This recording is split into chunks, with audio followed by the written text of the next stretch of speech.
کجان؟ من هر چی در میزنم جواب نمیدن. بازم نمیشنم. بازم بلندتر.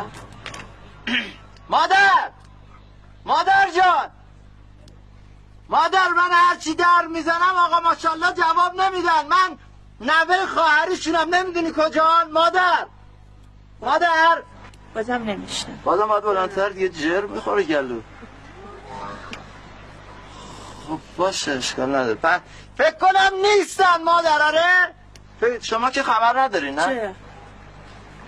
شما میدونین کجا؟ بله. کجا؟ یه آقای اومدن دنبالشون، لباس مشکی تنشون بود. اسمش رو نفهمیدین؟ که آقای توفیق بود. درست. خب چرا تا الان نمیگفتی؟ شما با ایشون بودین، با من که نبودین. حیفی اینو. برو آقا، برو پیکارت مزاحم نشد. برو گم شو. چه حرفا میزنی؟ بله؟ برو مزاحم نشد.